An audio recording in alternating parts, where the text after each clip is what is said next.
This is the Sportsline Podcast here on CHCH. I'm Bubba O'Neill. Welcome to the podcast that shines a spotlight on teams, athletes, coaches, and executives that come from, reside, and are making their presence known in Southern Ontario. Today, someone who's had the rare opportunity to push it to the limit. In a race world dominated by flash and dash, this individual grinded out the long route to achieving his dream. Led by a passion that began with fixing cars alongside with his father, Tim Hauraney earned the opportunity to test Formula 2000 cars. When the opportunity knocked, his talent led him to drives in Canadian Formula 4, the Formula Renault Series, and was topped by drives in the FIA, GT Championship, and Formula Toyota Atlantic Series. With his knowledge and experience required, Hauraney transitioned from the drivers to the analyst seat. And now he's the go-to source for F1 and IndyCar knowledge on TSN. Hey, Tim Hauraney, it's awesome that you're joining us here on the Sportsline Podcast. Really appreciate your time. This is a topic that is so dear to my heart, going way, way back. And I know you and I have never really met, but going some years back, we've been bouncing back and forth on social media. So it's great to meet you and talk about something that you and I really, really appreciate and love. Yeah, thanks so much for having me. I really appreciate it. Yeah, no, it's been a long time, and I'm glad we finally got to meet person to person, except for digitally, I guess. That's our world right now. Hey? Yeah, for sure. I got to start with this way. You know what? You're a Canadian. We grow up with hockey as being the number one sport in our lives, maybe as kids, but you were a little different. What was it about motor racing that attracted you first off when you were young? I think, you know what, like watching Formula One with my dad is probably like where it all sort of got started when I was really young. And I remember just watching Ayrton Senna. Like, he was the driver who, you know, I looked up to the most when I was a kid. And just from there, just trying to figure out ways of getting into, you know, racing. You know, when you're 9 years old, you don't really know where to start. And we started with go-karts and kind of worked our way up. We didn't have a lot of money, but you know, just basically got through on talent and connections and networking and right place, right time. And yeah, just making sure always executing when the timing is called upon you, kind of thing. And so yeah, that's, you know, it's a long journey, man. I could sit here for an hour and tell you all of it, but it would still just be skimming the surface, Clint. So like, yeah, that's sort of like the Cole's Notes version of it. but it's crazy, you know, you think about it, because you look at, say, we'll use hockey for an example, basketball. There's a kind of preconceived arrow to go in. Okay, you're 15, you go here, you do this or whatever. There isn't real a recipe really for someone that's enjoying motorsports and wants to get to the highest level. When you look at your career, I mean, and the things that you accomplished, is it pleasing for you? Yeah, for sure. I mean, like, there are some things like I would still like to go back and race. Like I would love to try and do the Daytona 24 hours again. I would like to do 24 hours of Le Mans. I'd like to try and get into that. So I still have a passion to go and compete and to race. But again, you know, that all comes down to like finding a big sponsor, someone who's going to help you pay for it, and who can help sort of flip the bill, get you testing. That stuff's all really, really important. If I were to go back car racing, I would have to have, you know, those things sort of behind me to get it done. Yeah, I think like for me, it's, you know, I played hockey, I played football, basketball, and, you know, I think like I love basketball. It's probably like one of my favorite sports, and so is football. Hockey, not so much. I never really followed hockey. I never really had a passion for it. I didn't watch too much hockey either. In racing was just something that, I don't know, I was really attracted to. I can't really explain it. It just was something that I had this like urge to go and do. It's hard to explain, Right. but it just felt like something I needed to do. I guess I should say it that way. Well, you talked about guys like Senna being, integral to your career. I mean, we all know the mystery, the legend of Ayrton Yeah. Senna, and on his unfortunate death and the legacy that he did leave. Was there anyone in Canada, the Greg Moores, unfortunately, another one that we lost, a Carpentier, Tracy. Was there anyone there that you could consider local that you were like, hey, he's doing it, I can do it? Yeah, that's a great question. I never kind of looked at it that way because when I was kind of coming up, I looked at it, I guess it always felt like it was so far away, and it never felt like it was totally within the realm of possibility, especially when you start hearing stories about where some drivers kind of like how they got there, the money that they had behind them to get there. Mm-hmm. And you were kind of just like, oh wow, like we don't have that kind of money, and it's kind of like this is an impossible journey for us to go on. And I say us because it was my family behind me and supporting me through all that, which was crucial. I don't know if I could have how far I could have gone without their help. I mean, not so much financially, more so on the encouragement side, I would say.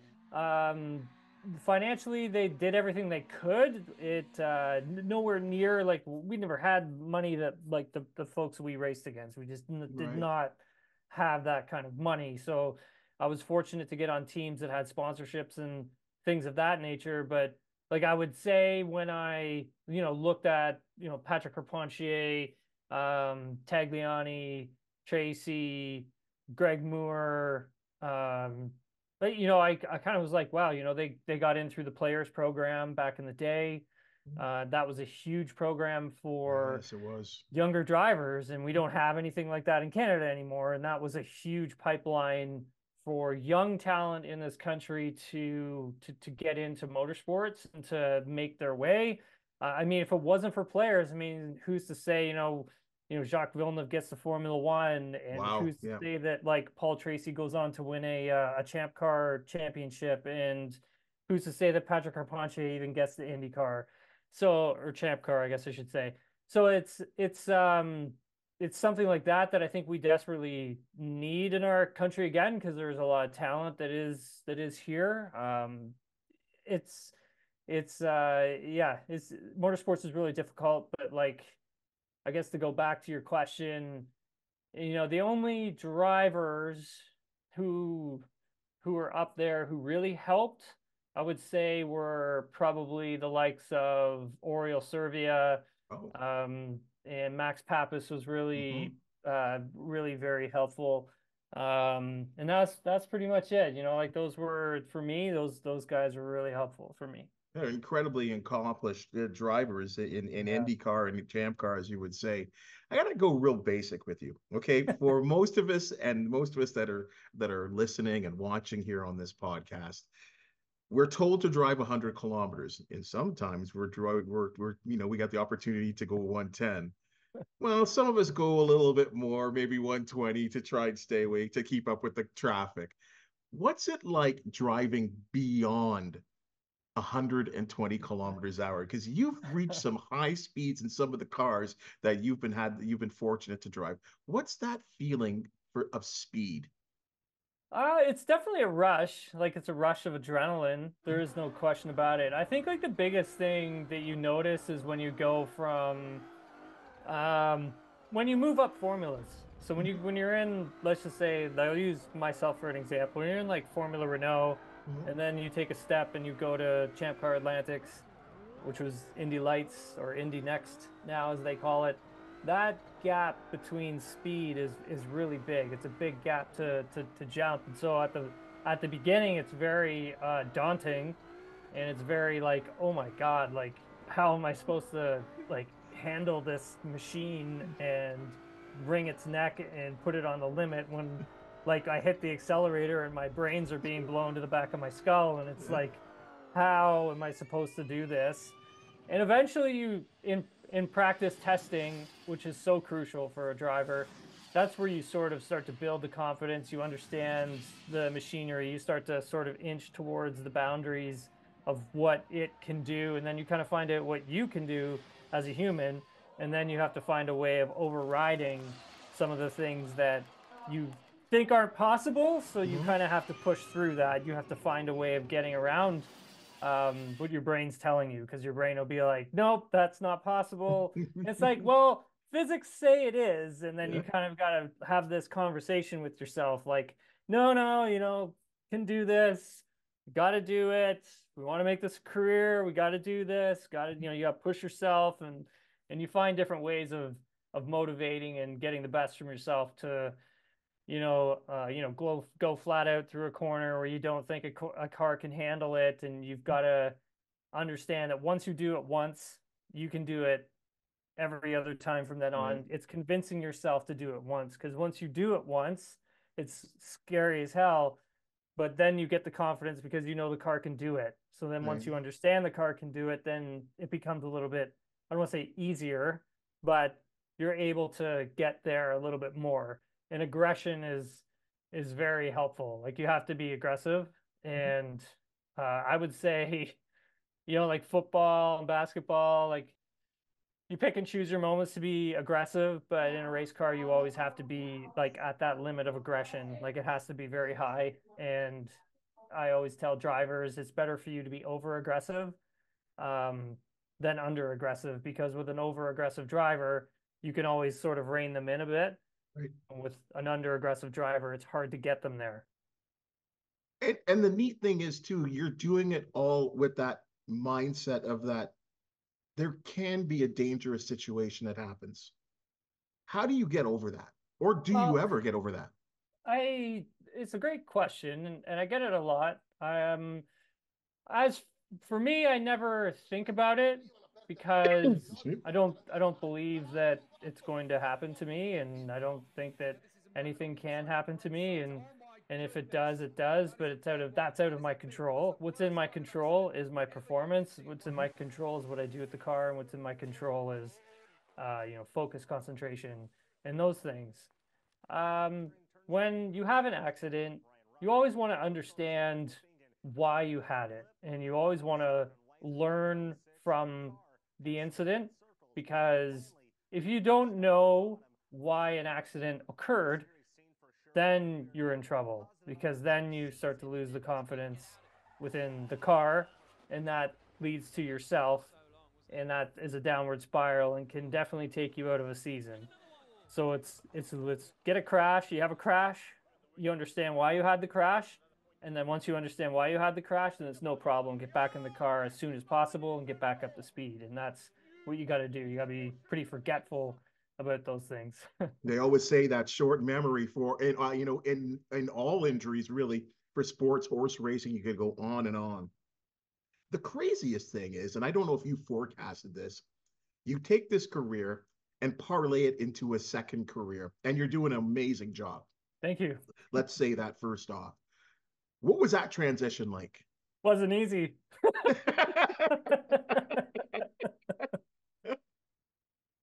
Very hard. It was a very hard transition. Mm-hmm. It's a really long story. I'll try and make it as short as possible. When the recession hit, the team that I was racing for, we lost our funding, and I was sort of without a ride, because teams at that point were bringing on drivers who were paying for their seats. And so if you don't have any money to pay for your seat, then you're kind of useless at that point. Even though you are very talented, it's time to move on, and they're going to get someone who's got money. So recession hit, lost my job. Moved back home with my parents out in the middle of Keene, Ontario, which is in the middle of, nowhere. Nothing against Keene. Love it there. Still go back. But I worked at a chicken farm during the day to make money, and I delivered pizza at night in a city called Peterborough. And that's what I did for about a year. until a friend of mine who worked at TSN actually said, "Hey, why don't you try and come and, you know, work here? It's we don't like to see you, you're delivering pizza, dude. Like, what are you doing?" kind of thing. It's like, well, this is my job now, and it was it was a really sad time in my life, to be honest with you. It was a very sad time. But I ended up doing like a crash course in journalism, like really crash course, like, and I worked at the Score. I got an intern job working at the Score doing archives. Okay.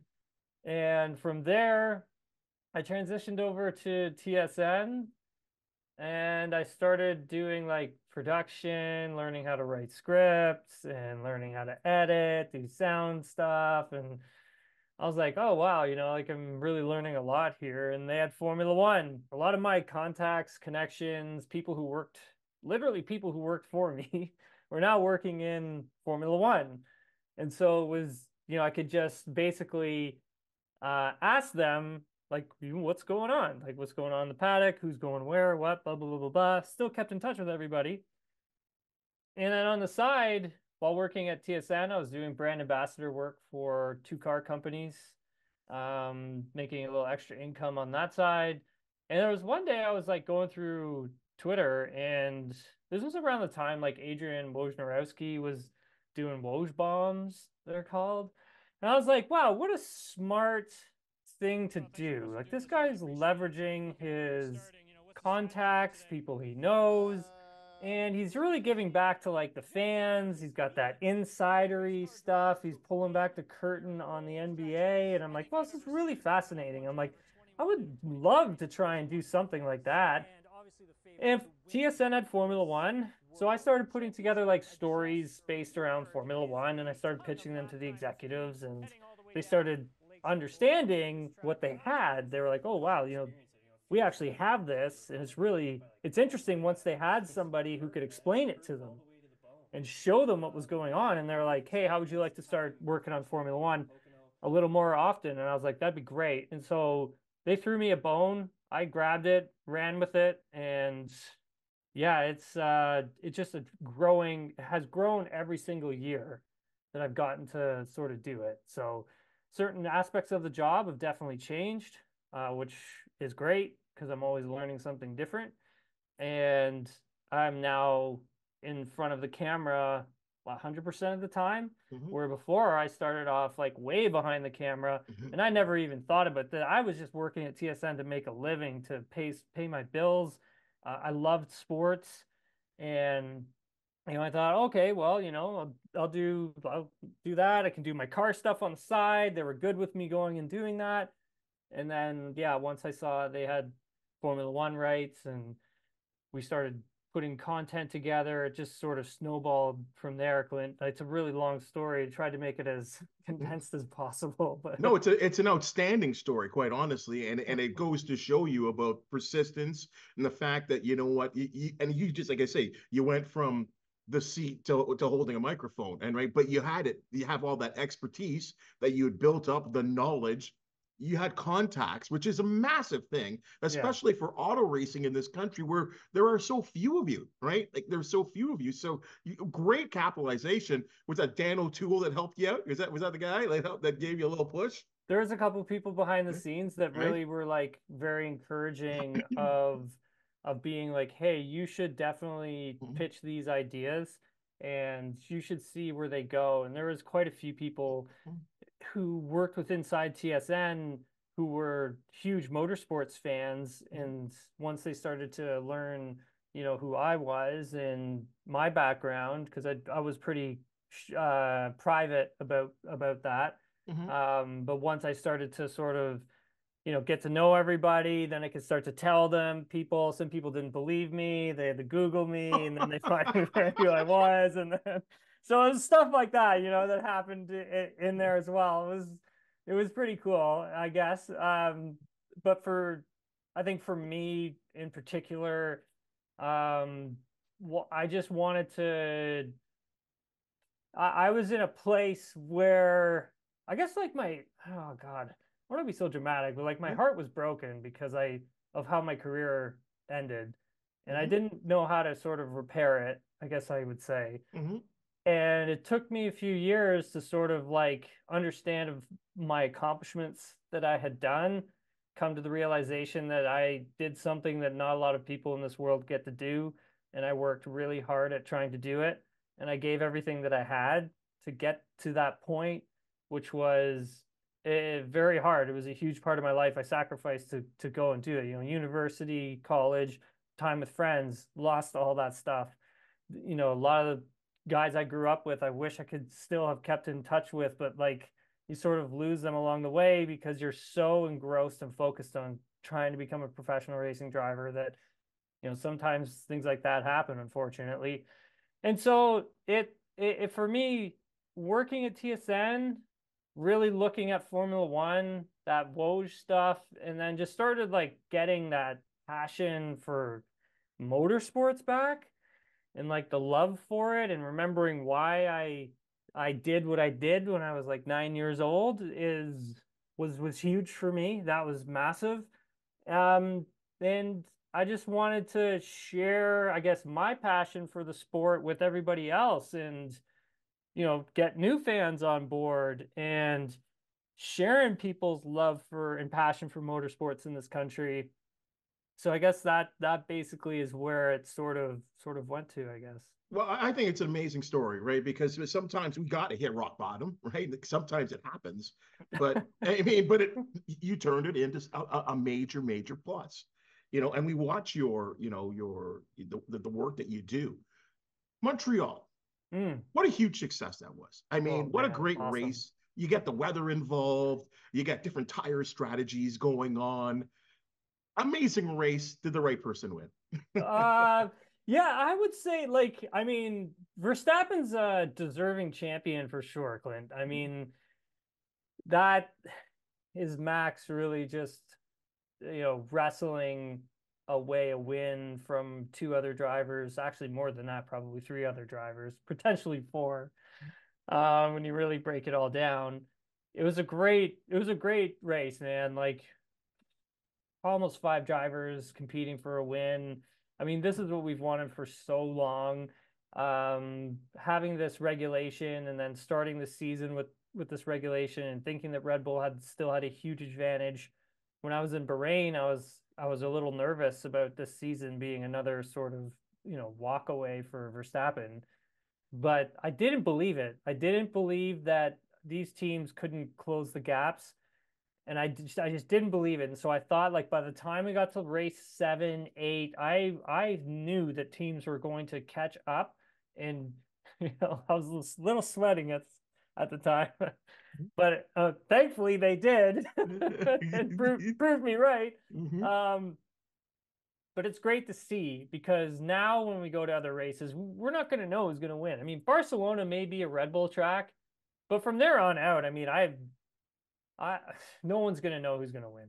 There's no way. Your favorite's always going to be Max coming in, but you now have, 2, 3 teams, factor in Mercedes, that are going to be able to put pressure on them for race wins now. Yeah, Canada was awesome. It was a ton of fun. It's the best race I've seen in a while, for sure. Well, and I think that's what we want. We want the mystery, right? Like, I mean, you're right. Max came out on top and deserved the win, I thought. Yeah. But we want that mystery, that who we're not quite sure. We're not quite sure. And, because I tell people all the time, and some people say, well, I enjoy it, but the same person's winning. And I say, well, you know what? I've been watching Formula One for years, and there's always dominance. Like, there's always going to be a dominance. But then you throw in some other factors sometimes, and it can get really, really entertaining. And I think that is exactly, what we saw in Montreal. Yeah, I think like the help from the regulation, and Liberty Media, like understanding the fact that like F1 has been about, who has the best driver, who has the best engineers, who has the most money, and who can develop the car the best. Now, Liberty Media, when they came in, they bought Formula One. They got everybody to sign up to a new Concord agreement. Then they started looking at the sport, being like, "Hey, like we got to make the stuff happening at the front of the field like way more exciting. We need to get other teams involved because you have 10 teams here. All of them have great stories, and we need them to get further up the grid. We need to tell those stories." And I think when they came up with the regulation for 2022. And then we had 2 years of it already. We're coming into its third year, and seeing that the regulation they had developed has played out the way they wanted it to speaks to the volumes that now we can start looking at Formula One differently as a sport when we don't always get domination. I mean, when 2026 hits with a new set of regulations, I mean, at that point, we're probably going to see dominance for a couple of seasons until everybody else sort of closes the gap and we get convergence again. Right. But now we have convergence so soon within the regulation. I mean, this has worked out better than I think they even thought it was going to. Mm-hmm. I think yeah, again, you want to get, and I think that's what's great about Mercedes kind of coming back a little bit, Yeah. McLaren doing their thing, and who knows what's going to happen for the constructors. Quite honestly, I think the drivers thing, as we know, pretty much done, but the constructor is going to be really fun to watch. Yeah. Running short on time, but I got to throw you this question here. We also come from a time where F1 and what we'll call Champ Car at the time, they were going head to head, especially in North America. For sure. Is there an opportunity for Indy to close that gap, as we'll say? That's a great question.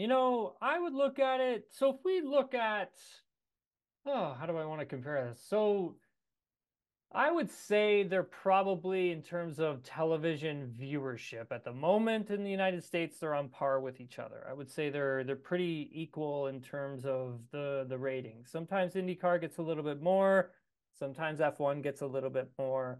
And in Canada, it's like Formula One is a massive sport here. Like it is huge in Canada. Like the ratings that we got on the weekend for the Canadian Grand Prix was a record. It's up 5% from last year. It's like 1.4 million folks on average tuned in. 3.5 million was the peak.